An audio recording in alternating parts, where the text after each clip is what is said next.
सुप्रभातम। नवीन Rajasthan senior secondary school की online शिक्षण कक्षाओं में कक्षा 10th के आप सभी विद्यार्थियों का हार्दिक स्वागत है। आज हम इस कक्षा में ऑनलाइन कक्षा में पंचम पाठ है के शेष वाक्य के लिए अर्थात पहेलियों का अध्ययन करेंगे। पिछले लेक्चर में हमने 1 से 4 तक की पहेलियों का भाव और हिंदी समझ लिया था। अब हम 5वीं पहेली से अध्ययन करेंगे। तो देखिए 5वीं पहेली में क्या अर्थ और क्या भाव उसका हो रहा है। तो अपनी अपनी बुक्स में ध्यान दीजिए। पहेली में आपके सामने लिख रहा हूँ कि पानियम पातुम इच्छामि। पहेली 5। पानियम पातुम इच्छामि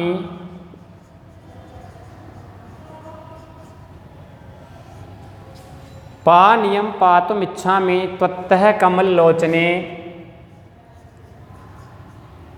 त्वत्तः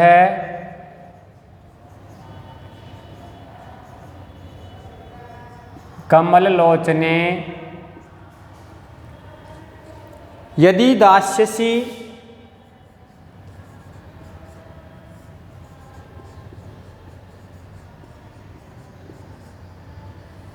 यदि दास्यसि नेच्छामि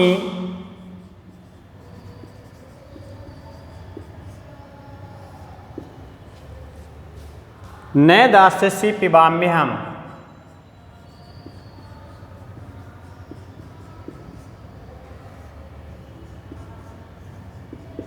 न दास्यसि पिबाम्यहम्।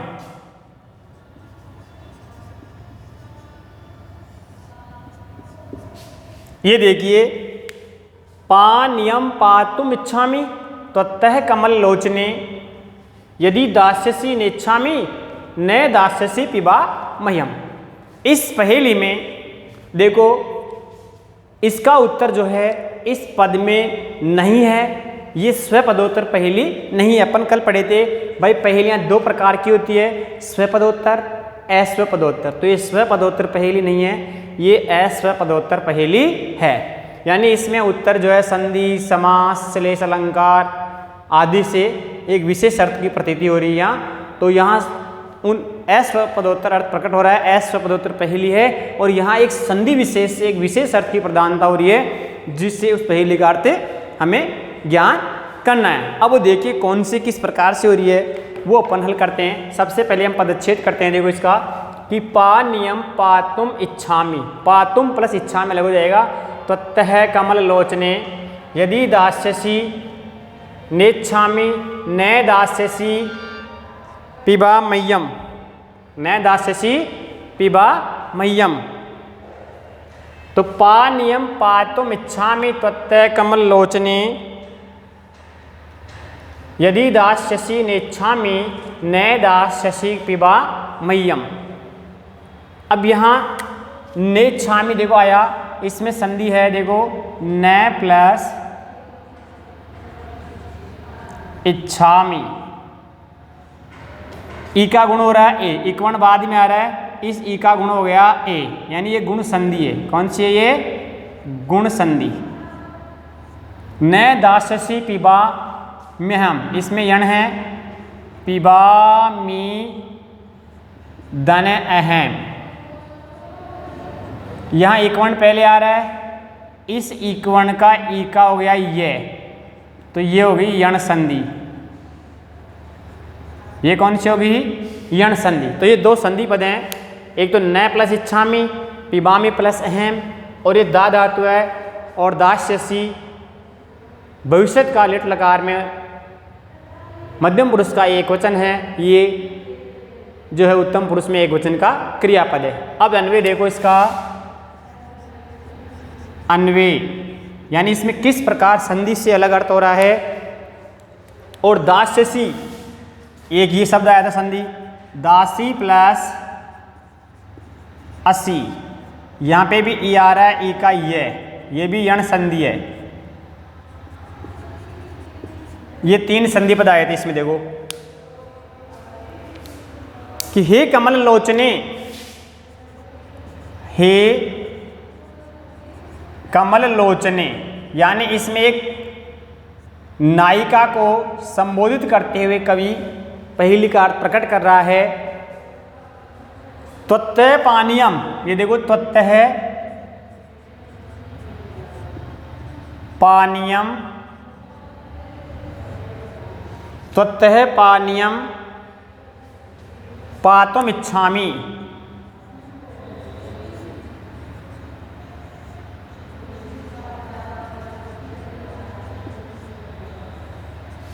त्वत्तः पानीयम पातुम इच्छामि यदि दास्यसि, यदि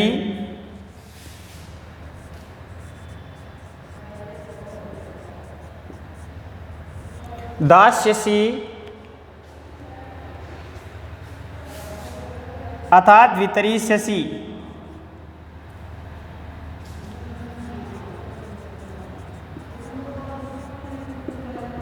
और दासी प्लस असी, दासी प्लस असी न इच्छामि,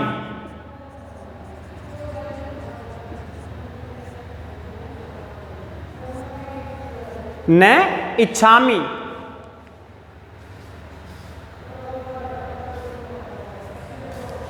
यदि न दास्यसि, न दास्यसि, न दासी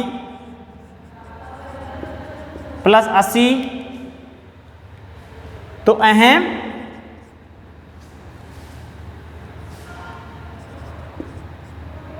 जलम पिबामि, अहम जलम पिबामि। ये देखो इस तरह इसका विग्रह कर दिया अपन ने अन्वय कि हे कमल लोचने, यानी एक नायिका को संबोधित करते हुए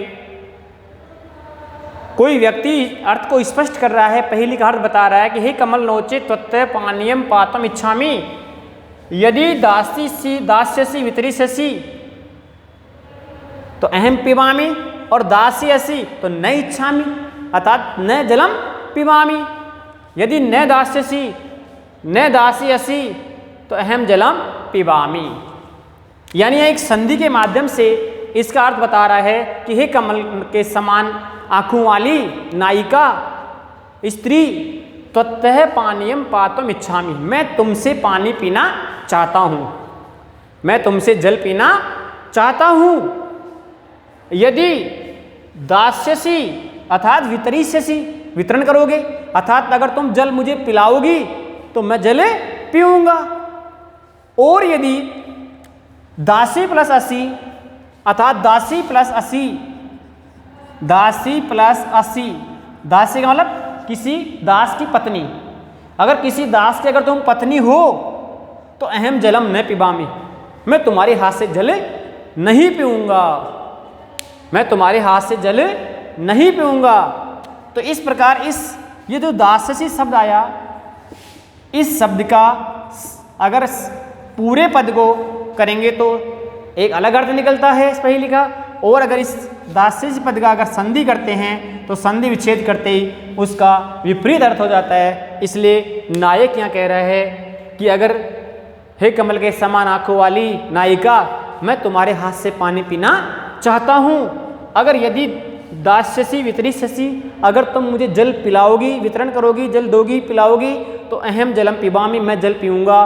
और यदि दासी प्लस असी, अगर तुम किसी की अगर दासी हो तो अहम जलम न पिबामि, अगर इसी पद को संधि करेंगे तो दूसरे अर्थ में आ जाएगा दासी प्लस असी, दासी यानी किसी दास की पत्नी, असी यानी होगी कि अगर किसी दास की पत्नी हो तो अहम जलम न पिबामि, मैं जल नहीं पीऊँगा।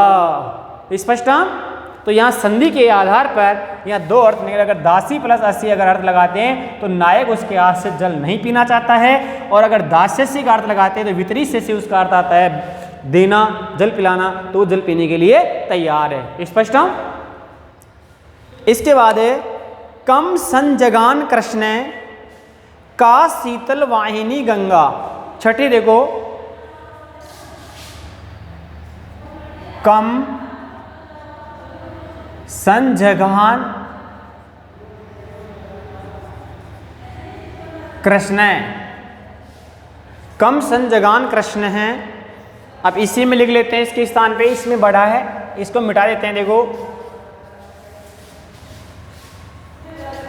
कम संजगान कृष्ण है, कम संजगान कृष्ण हैं का शीतल वाहिनी गंगा,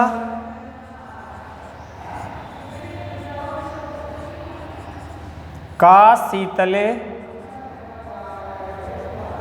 वाहिनी गंगा केदार पोषणरता,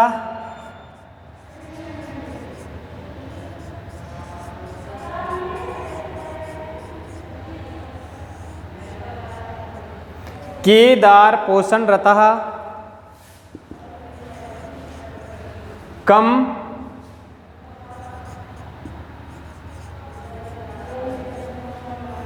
बलवंतम न बाधते शीतम,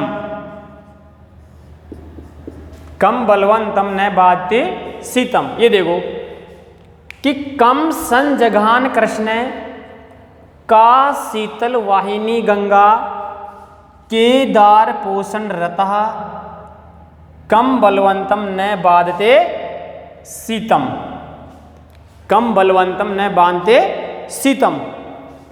यानी इस पहेली में देखो इन्हीं पदों में इसका उत्तर है, यानी ये स्वपदोत्तर पहेली है, अस्वपदोत्तर नहीं है, ये स्वपदोत्तर है, अपने ही पदों में इसका उत्तर छिपा हुआ है। तो देखिए क्या कैसे इसका उत्तर देना है, यानी इसमें पहला और दूसरा, पहेली के शुरू में ही पहला और दूसरा वर्ण मिलकर ही इस पहेली का उत्तर होगा। वो देखिए कैसा होगा, वो अभी बताते हैं स्पष्ट करते समय। अब इसमें मिले पदों को अलग करो, कम संजगान कृष्ण अलग है, का शीतल वाहिनी गंगा, ठीक है, केदार पोषण रता कम बलवंतम न बाधते शीतम। क्लियर? अब अन्वय में आ जाओ।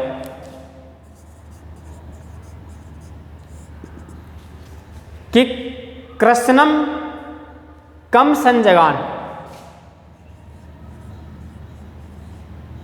कृष्णम कम संजघान, ठीक है। इसके बाद आइए शीतल वाहिनी, जो गंगा के लिए आ रहा है, गंगा का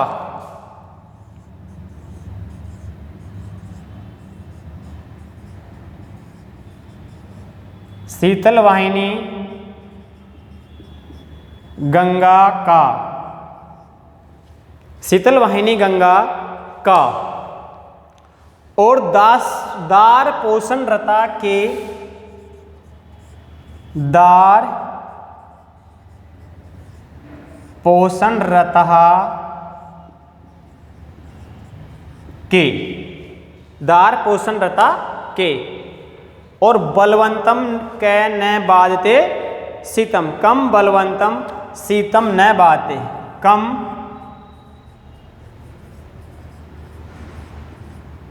बलवंतम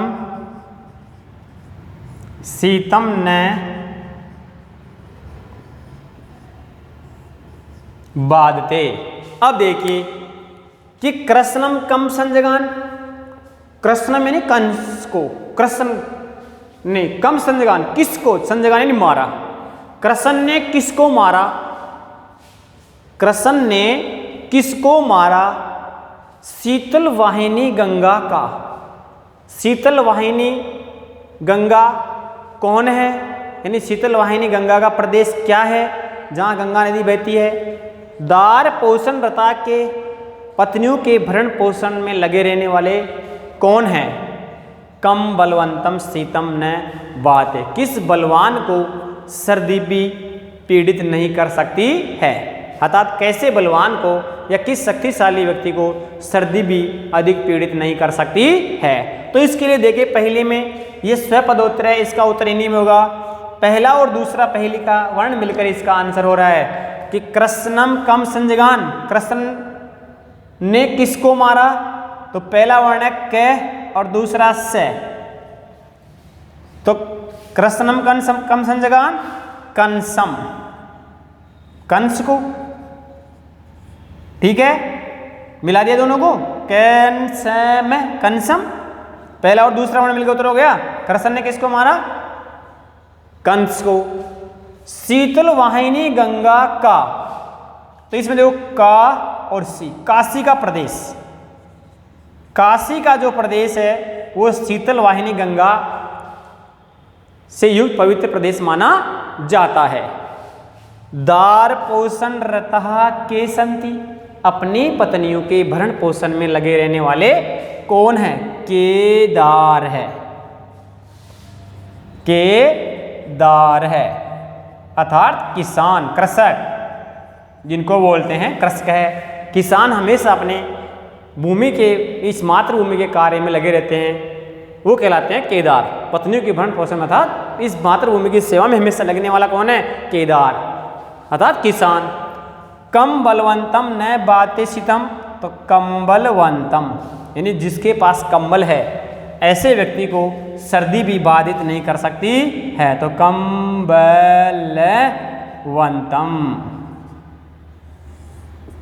कंबलवंतम यानी कंबल से युक्त व्यक्ति को, कंबल धारण करने वाले व्यक्ति को सर्दी भी पीड़ित नहीं कर सकती है। अगर व्यक्ति का पास कंबल है तो सर्दी लगेगी उसको? नहीं। तो उत्तर हो गए पहले के, कृष्णम कम संजगान कंसम, कृष्ण ने किसको मारा? कंस को। शीतल वाहिनी गंगा का, काशी, और दार पोषण रता के संति, केदार है, और कम बलवंतम शीतम न बाते, कंबलवंतम, कंबलवान व्यक्ति को। स्पष्ट? ये 6 पहले आपके सामने हो चुकी है। अब आ जाइए 7वीं पे, समझ गए पहले बच्चों? अब 7 में देखो क्या होता है। 7वीं पहेली जो है इसमें भी एक विशेष अर्थ का चमत्कार हो रहा है, और अर्थ का चमत्कार होकर उसका दूसरा अर्थ निकल रहा है।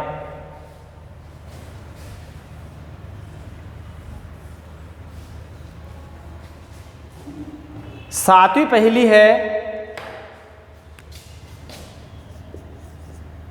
केशवम केशवम पतितम दृष्ट्वा,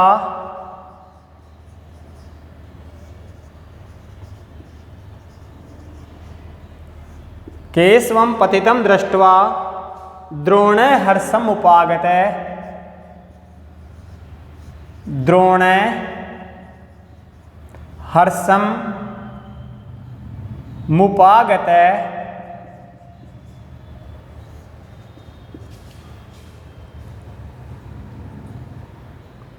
रुदंती कौरवा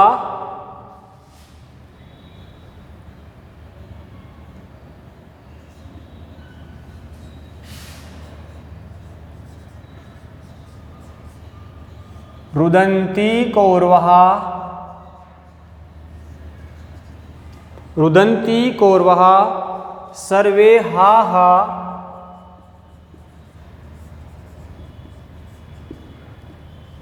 सर्वे हा केशव, हा हा केशव,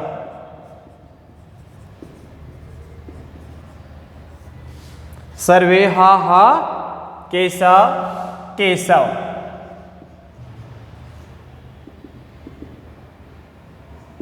ये देखिए, केशवम पतितम दृष्ट्वा द्रोणे हर्षम मुपागते, रुदंती कौरवा सर्वे हा हा केशव केशव।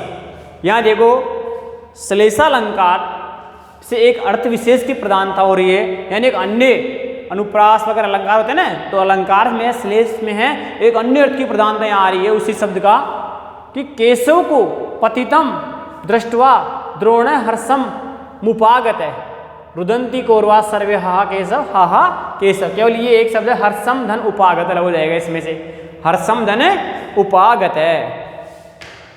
अन्वय देखो कि केशवम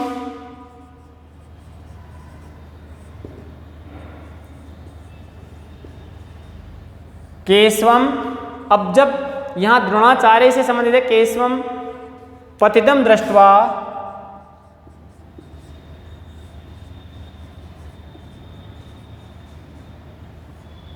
केशवम पतितम दृष्ट्वा द्रोण हर्षम उपागत।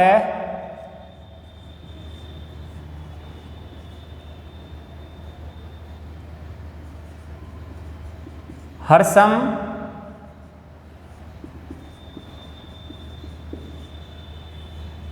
उपागत। कौरवा सर्वे रुदन्ति।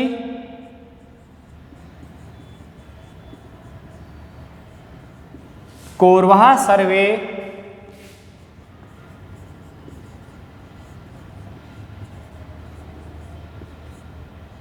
रुदन्ति। हा केशव, हा केशव। कौरवा सर्वे रुदन्ति। हा केशव, हा केशव।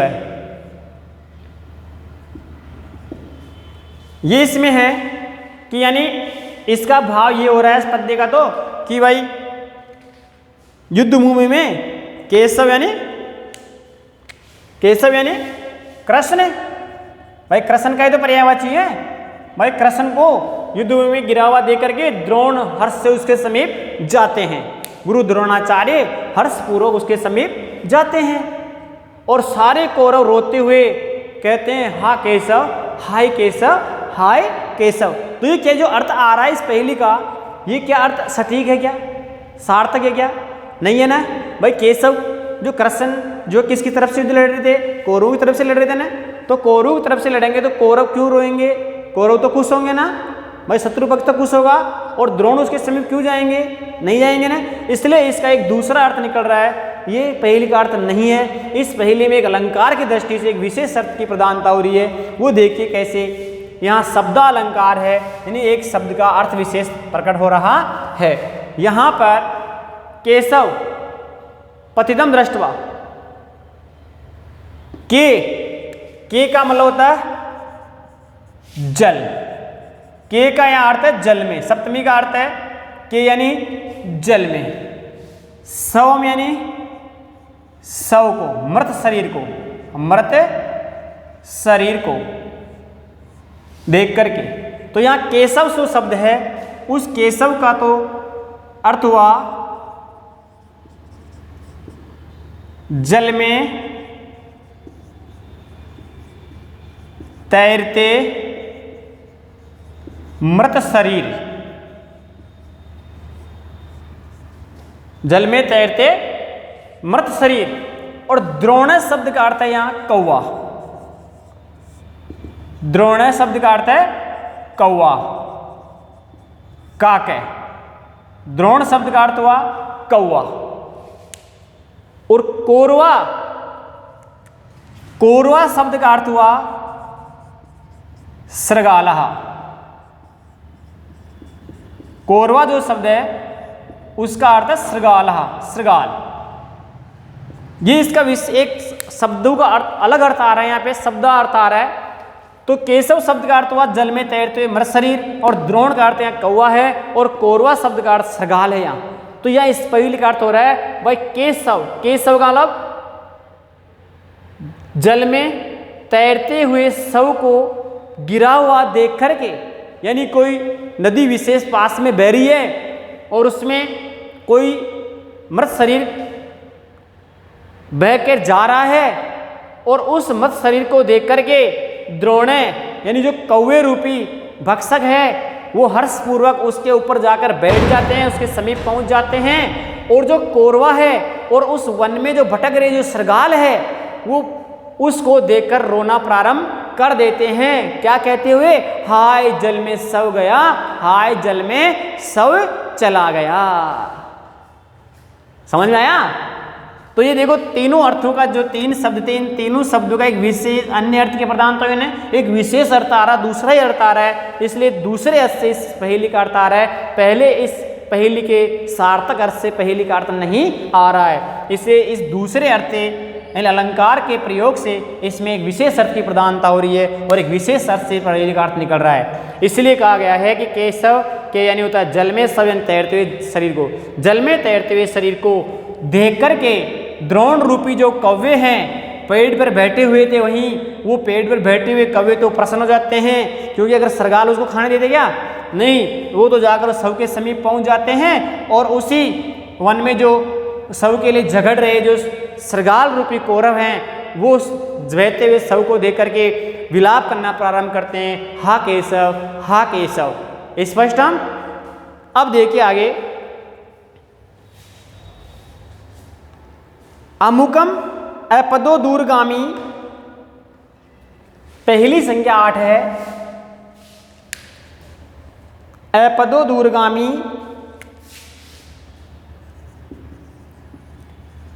अपदो दूरगामी च, साक्षरो न च पंडित है, साक्षरो न च पंडित है, साक्षरो न च पंडित है। अमुक स्फुट वक्ता, अमुक है स्फुट वक्ता,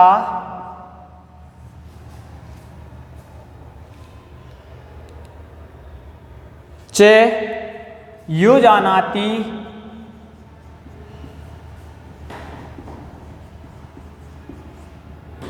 यो जानाति से पंडित है,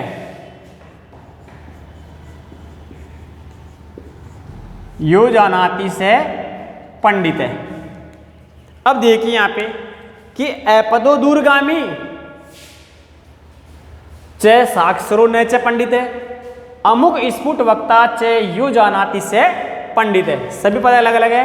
कह रहे हैं कि अपद है, अन्वय देखो,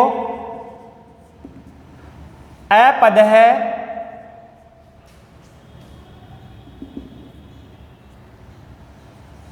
दूरगामी च,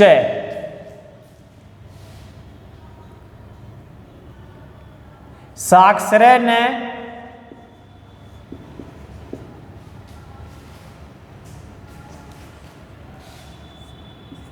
पंडित च,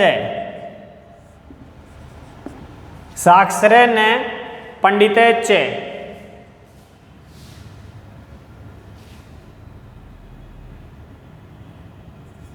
अमुक है अस्ति परंतु स्फुट वक्ता च, स्फुट वक्ता च, और ये जानाति से पंडित भवति, ये जानाति से पंडित है भवति, ये जानाति से पंडित है भवति। अब देखिए इसका अर्थ कि अपद दूरगामी च साक्षर न अस्ति, साक्षर न अस्ति पंडित च, अमुक अस्ति परंतु स्फुट वक्ता च न अस्ति, अर्थात अस्ति अमुक अस्ति परंतु स्फुट वक्ता च अस्ति, यह जानाति से पंडित है भवति।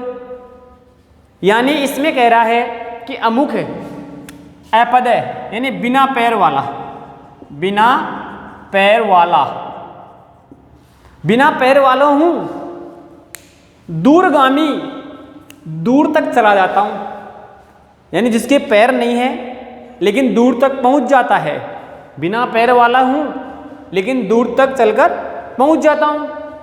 साक्षर नस्ति, पढ़ा लिखा नहीं हूं, साक्षर नहीं हूं अर्थात पढ़ा लिखा नहीं हूं, पंडित च लेकिन विद्वान हूं, ज्ञाता हूं। अमुक अस्ति, बिना मुख वाला हूं परंतु स्फुट वक्ता च, लेकिन स्पुष्ट यानी स्पष्ट रूप से बोल सकता हूं। मुख नहीं है लेकिन स्पष्ट रूप से बोल सकता हूं। यह जानाति से पंडित भवति, जो इस प्रकार से जानता है अर्थात जो इन सबको जानता है वही विद्वान होता है, जो मेरे को जान लेता है वही विद्वान होता है। बताइए क्या हुआ? किस चीज के पैर नहीं होते लेकिन वो चलकर दूर पहुंच जाता है? साक्षर नहीं है लेकिन फिर भी वो विद्वान है। बिना मुख वाला है लेकिन स्पष्ट रूप से बोल लेता है। और ये जाना जिसे पंडित होती, और जो उसको जान लेता है वही विद्वान हो जाता है, अर्थात जो उसको पढ़ लेता है वही ज्ञानी हो जाता है। बताओ क्या हुआ उसका उत्तर? इसका उत्तर हुआ, क्या हुआ बताइए? आप ही बोलिए, देखें। नहीं बोल सकते? करो, अपने दिमाग को स्मरण करिए, कोशिश करिए। येन केन प्रकारेण कार्यम संभव भवति, कोशिश करने से कार्य संभव होता है। करो, अपने दिमाग को घुमाइए, दिमाग लगाइए। ऐसी चीज़ कौन सी जो बिना पैर वाली लेकिन दूर तक पहुंच जाती है, साक्षर नहीं लेकिन फिर भी विद्वान होती है, बिना मुख वाला है लेकिन फिर भी स्पष्ट बोल लेता है, और ये जानता है वही विद्वान होता है। नहीं हुआ? तो इसका उत्तर है पत्रम। क्या हुआ? पत्रम, अर्थात समाचार पत्र। जो अपन एक दूसरे को संदेश भेजते हैं पत्र के माध्यम से, वो पत्र हो गया है। पत्र यानी पत्ता भी होता है लेकिन वो पत्ता नहीं है। यहाँ पत्रम का मतलब संदेश वाहक के रूप में भेजा गया पत्र। पत्र के बताओ पैर होते का नहीं होते ना? हम पत्र लिखते हैं, डालते हैं बॉक्स में, बिना पैर वाला पत्र। वहां से फिर वो पहुंचा देता है जहां, फिर वहां से जो निर्धारित स्थान पे अपन भेज रहे वहां पहुंच जाता है। तो अपद हो गया ना बिना पैर वाला, लेकिन दूरगामी यानी बहुत दूर दूर तक चला जाता है। ठीक है। साक्षर है, पढ़ा लिखा नहीं है, पढ़ा लिखा नहीं है, बिना पढ़ अनपढ़ है, मालूम नहीं है कि मुझे कहाँ जाना है, कौन सा स्थान है, लेकिन फिर भी वो विद्वान होता है, उसको पढ़ने वाला विद्वान होता है। अमुख है चाहे अस्थि, बिना मुख वाला है, कोई मुख नहीं है, बोलता नहीं भाई मुझे वहाँ जाना है, परंतु स्फुट वक्ता, लेकिन उसको पढ़ते ही साफ साफ पढ़ता है व्यक्ति। जो लिखा होता है उसमें उसको साफ साफ पढ़ता है, स्पष्ट रूप से पढ़ लेता है लिखी हुई बात को। यह जानना थी सह पंडित है, और जो उस बात को उसमें समझ जाता है वही विद्वान कहलाता है। इसलिए इसका आंसर हुआ पत्रम, अतः समाचार पत्रम। इस पहले का अर्थ हो गया समाचार पत्रम। तो ये भी अर्थांतर न्याय यानी अर्थ विशेष की प्रधानता हो रही है, तो ये भी अस्वपदोत्तर पहेली का ही उदाहरण है। समझ गए? इसके बाद में आता है 9वां।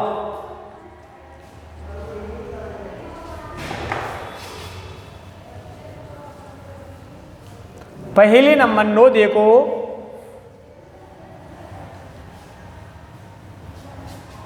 वृक्षाग्रवासी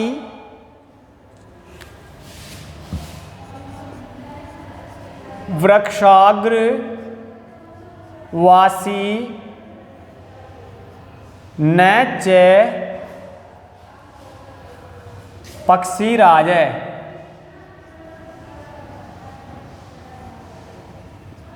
वृक्षाग्रवासी न च पक्षीराज, त्रिनेत्रधारी न च शूलपाणी। त्रिनेत्रधारी न च शूलपाणी।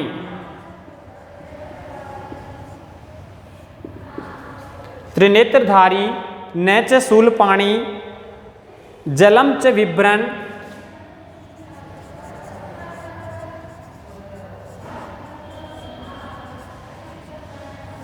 जलम च बिभ्रन घटो न मेघ।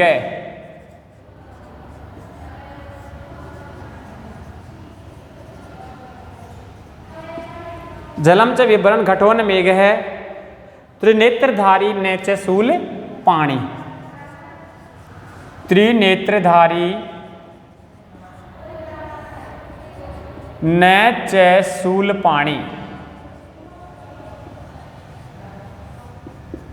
अब देखिए इस जो 9वीं पहेली है, 9वीं जो अकेली पहेली है, इसमें भी एक इसी के अंदर अर्थ छिपा, यानी स्वपदोत्तर नहीं है, ये भी अस्वपदोत्तरी है कि वृक्षाग्रवासी ने च पक्षीराज।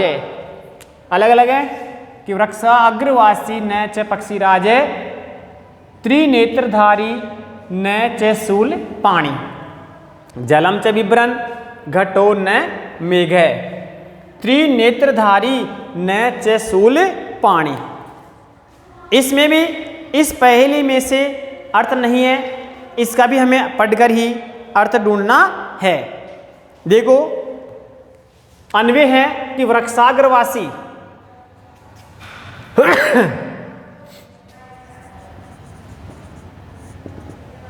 वृक्षाग्रवासी न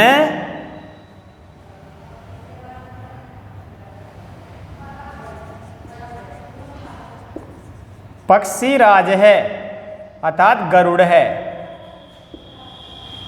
न अस्मि त्रिनेत्रधारी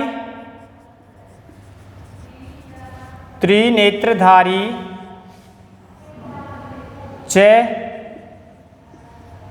शूलपाणी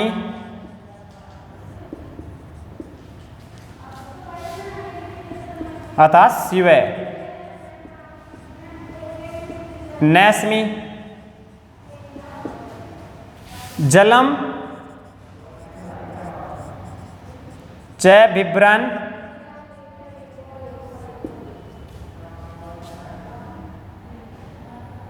न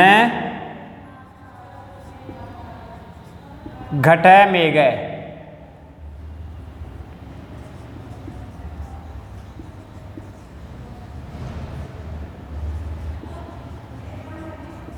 अस्मि न घट रूपी मेघ अस्मि। इसके बाद है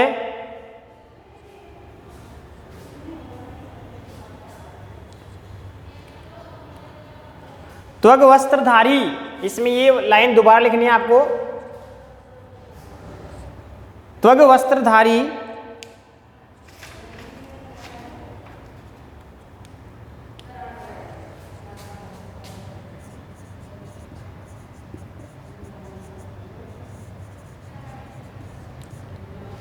त्वग वस्त्रधारी न च सिद्ध योगी।